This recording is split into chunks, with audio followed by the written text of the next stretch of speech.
VMJ's coming up. He's going to be a major leaguer. Thought that was going to happen last season, especially how well he was playing. Unfortunately, there was a lower back injury that knocked him out for the remainder of the season. Didn't even have an opportunity to really compete for a roster spot in 2025 in spring training. With he had like an oblique strain or hamstring strain. I apologize, and then some sort of thing with like some warts in his foot. Had to get those surgically removed, so it was a whole thing. And he's back. It took a lot longer than it should have, but he's officially healthy, good to go. And after 6 games in AAA Jacksonville, he's called up, and it's a good call up at the end of the day. We'll see what the corresponding moves look like, but it's a guy who can play all 3 outfield spots. Hits left-handed pitching very well. It's reverse splits, so we'll see if those continue in 2025. Very good reverse splits in 24, and a little bit of pop. Good defensive outfielder. I think this is a good addition for the Marlins, especially now. We'll see what the outfield looks like, how much playing time he'll actually get, but it's a nice left-handed bat that they needed. I think it's a good profile. I'm not saying he's going to be great. It'll take him some time to adjust. We'll see how long he's even up here for, depending what the corresponding move does look like. But if they're calling him up, my guess would be that he's going to be up here for a while. There's no need to. I think he's got nothing else to prove in AAA Jacksonville at this point. He's been up there for a very long time.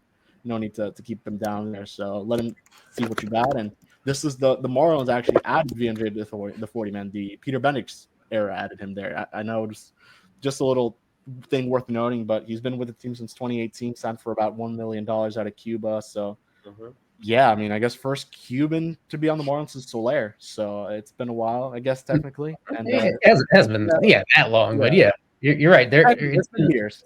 It's a relatively small number. And just to reset, I think most people watching this are familiar with it, but as the previous photo showed, that was him and his older brother signing with Marlins at the same time in 2018.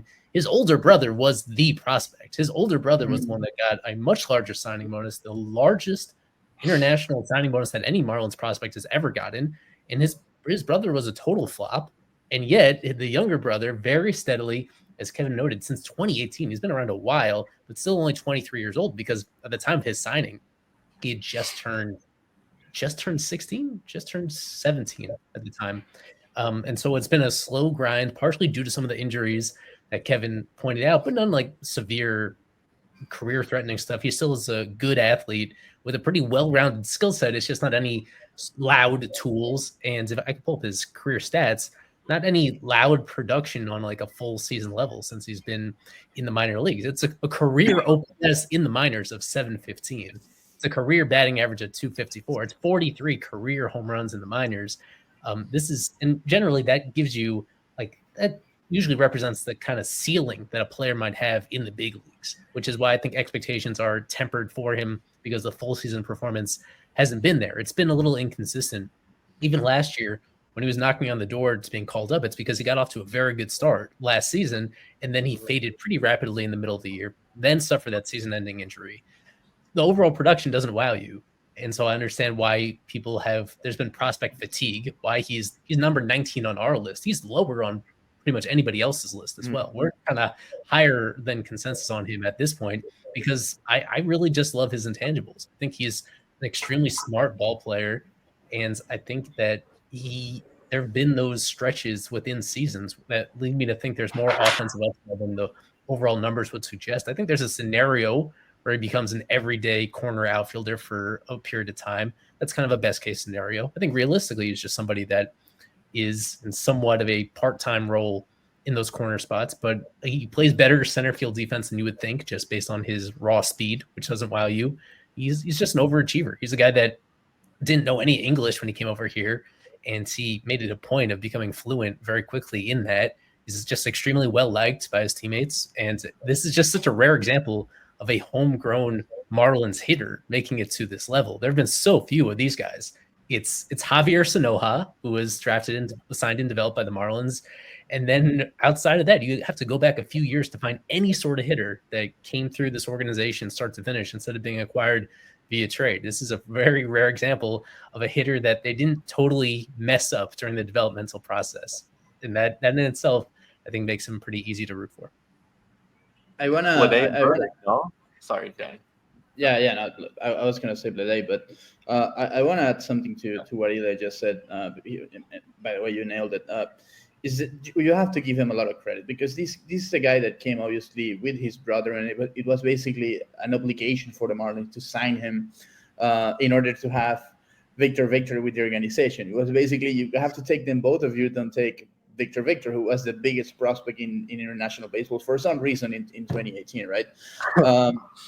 But the thing with him is that, as you mentioned, he came here with zero English. But I remember that press conference in October of 2018. Him saying that he was learning English through Netflix by watching shows in Netflix with English subtitles and trying to learn with a dictionary and trying to have more conversations. And he made huge steps with the language in the minor leagues when he was in rookie ball. You have to give credit to the Marlins for that program that they've developed over the years. Trying to teach the language to the Latin kids and teaching Spanish to the American kids in the minor leagues as well. And he adapted so I wouldn't say quickly, but he made a huge effort to adapt to the culture in the United States and in the minor leagues to be successful. And at the same time, it's something that we didn't see his brother doing for a long time. And that's why we're seeing these results today of him becoming a big leaguer. And I have to say that you really have to give him credit for that, because it's not easy to do. And I have nothing else but good wishes for Victor Jr., because he's been through a lot, and being able to get to this level it's not something that they give it to you just because you're a cool kid. You had to do something to deserve it, and he's done it. Yeah. Just to add on top of that, just the unfortunate injuries and the bad luck. He would have been in the major leagues last year if it weren't for that tough injury. And in spring training, he has an outside shot of breaking camp with the roster, gets another injury, a severe one, and then another hamstring injury. And it's just, like you said, just coming to this country alone, in addition with all the injuries he's had while performing moderately decent at the minor league level and all levels pretty consistently. It's just he did overcome a lot, and it's all the benefits are coming now. And a lot of pressure, because not only because of the signing bonus, but also because he comes from a huge baseball background in Cuba. Victor Mesa Sr. is one of the biggest, if not the biggest, the biggest name in Cuban baseball, amateur baseball.